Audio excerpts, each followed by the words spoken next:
നമസ്കാരം. മലയാളി വാർത്തയിലേക്ക് സ്വാഗതം. ഒരിടത്ത് താൻ കണ്ണുവെച്ച് കഴിഞ്ഞാൽ അവിടെ നിന്നും എന്തൊക്കെ ലഭിക്കുമോ അതൊക്കെ തന്നെ സ്വന്തമാക്കിയ ശേഷം മാത്രമേ ഒരു മടങ്ങിപ്പോക്കുണ്ടാകൂ. പറഞ്ഞു വരുന്നത് മറ്റാരെയും കുറിച്ചല്ല, തുർക്കിയുടെ പ്രസിഡന്റായ എർദോഗനെ കുറിച്ചാണ്.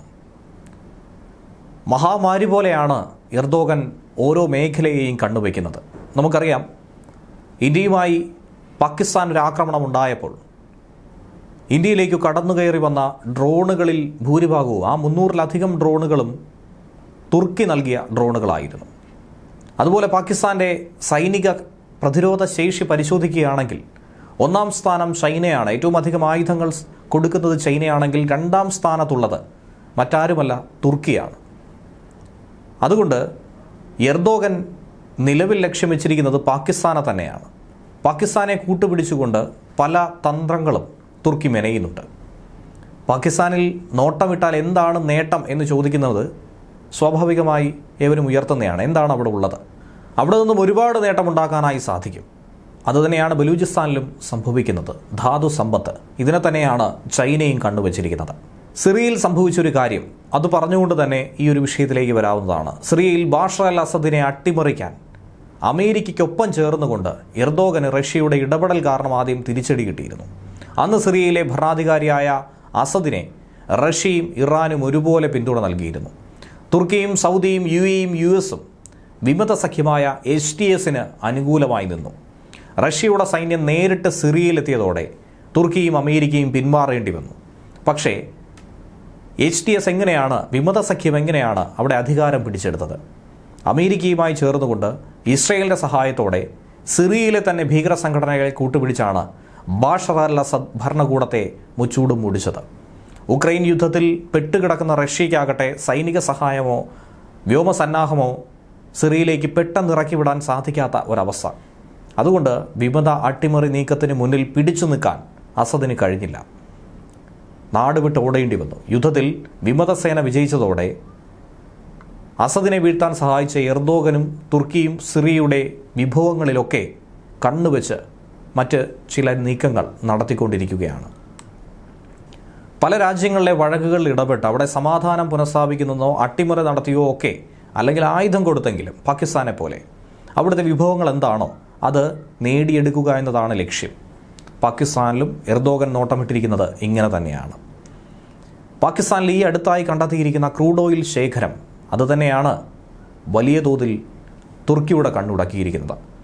പാക്കിലെ പഞ്ചാബ് പ്രവിശ്യയ്ക്ക് പുറമെ തീരമേഖലയിലും ഈ അടുത്ത് ക്രൂഡ് ഓയിൽ ശേഖരം കണ്ടെത്തി.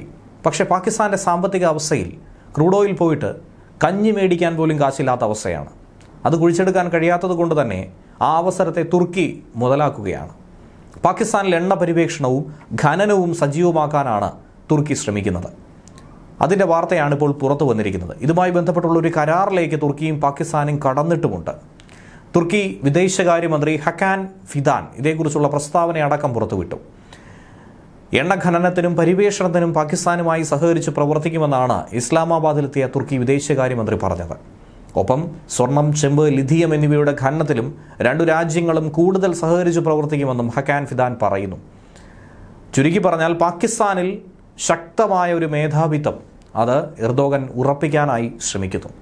പാകിസ്ഥാനിലെ തീരദേശ മേഖലയിൽ എണ്ണശേഖരമുണ്ടെന്ന് ഈ അടുത്ത് ഒരു കണ്ടെത്തലിലൂടെ പുറത്തു വന്നിരുന്നു വാർത്ത.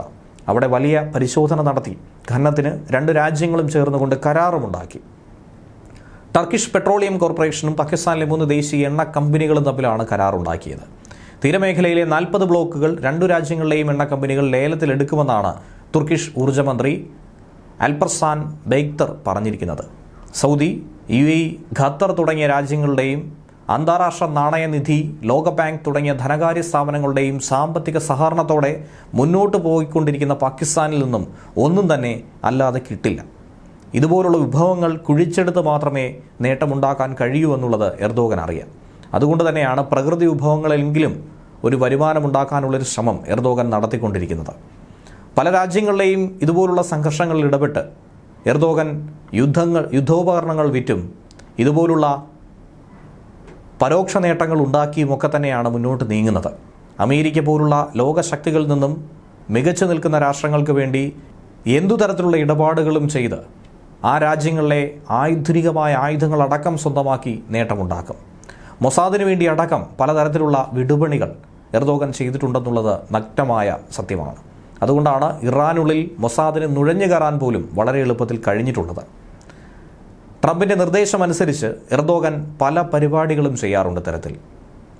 അതിൻ്റെ പ്രതിഫലമായി അമേരിക്കയിൽ നിന്നും അമേരിക്കയുടെ 5ാം തലമുറ സ്റ്റെൽത്ത് ജെറ്റായിട്ടുള്ള F-35 അടക്കം എർദോഗൻ നേടാനുള്ളൊരു ശ്രമം നടത്തി എന്നുള്ള സൂചന ലഭിക്കുന്നുണ്ട്. പക്ഷേ അതിനെതിരെ ശക്തമായി തന്നെ ഇസ്രയേലും നിലകൊള്ളും എന്നുള്ളതാണ് മറ്റൊരു വസ്തുത. News desk വെളിവാർത്ത.